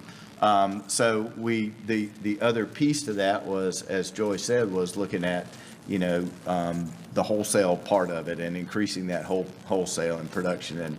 And they did a really good job of taking what we have and maximizing the potential of that. So as you can see, it's not a whole lot there. It's not a commercial kitchen much that in Georgia falls under the Department of Health. But that's what the do your homework was about, because there may be different rules for different areas. And you know, I think at one point when they started the kitchen, our local health department said, no, we got to come out and inspect that. And that's not the case, because the Department of Ag and their inspection, they allow for non-commercial equipment, appliances, whereas commercial Department of Health restaurant would not allow for that. Yeah, my inspections are actually FDA, but the Georgia Department of Ag handles the inspection for the FDA from there. So that's our little kitchen. Yeah, and we, like I said, we simplified and really tried to pare down what equipment was needed and make the very most of the space. We were 3 units within there, the kitchen itself, which is closed off, and then, you know, you have to change your shoes going in and so forth, an office space, and then you also had to have a dry goods storage space, each that could be closed off from the other. Actually, you can go to the next screen. Our kitchen is a converted construction trailer. People are like, oh, you've got that big canning facility. And I'm like, no, it is much more humble than what you would think from there.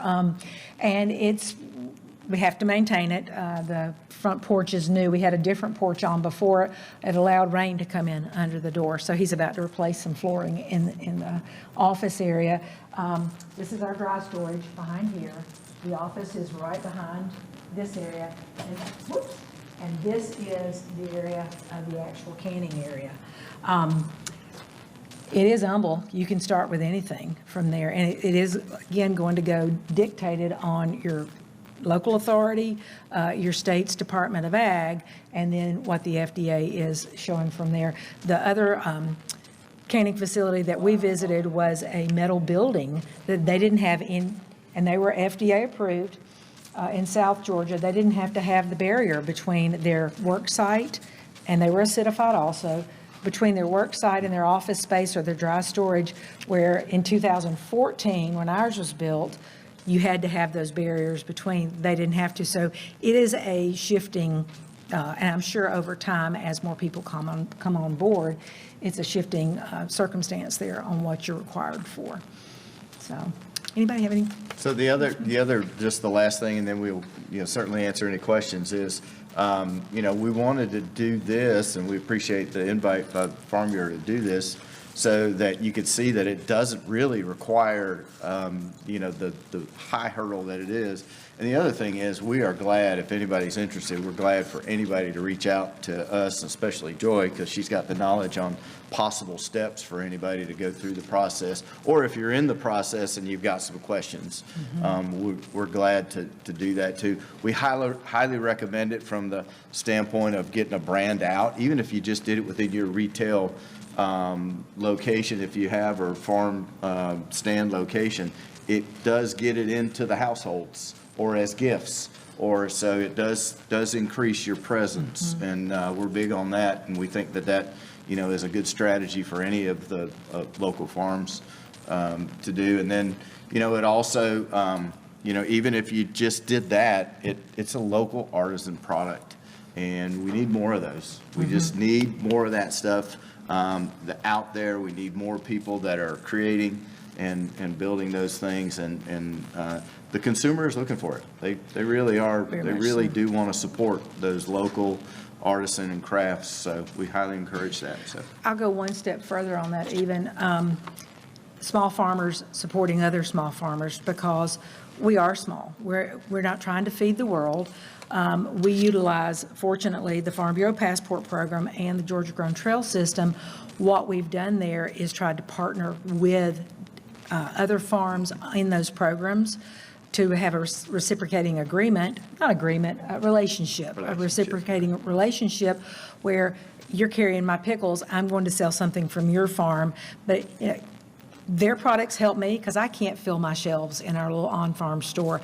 I can't do that alone, and other small farms can't either. So if you give a variety of products, there's something more to step in, give you a reason to stop in at that store for. Also, upping to wholesale, we should add this on. We have methodically looked at the branding on the pickles. We don't want to sell meat in North Georgia.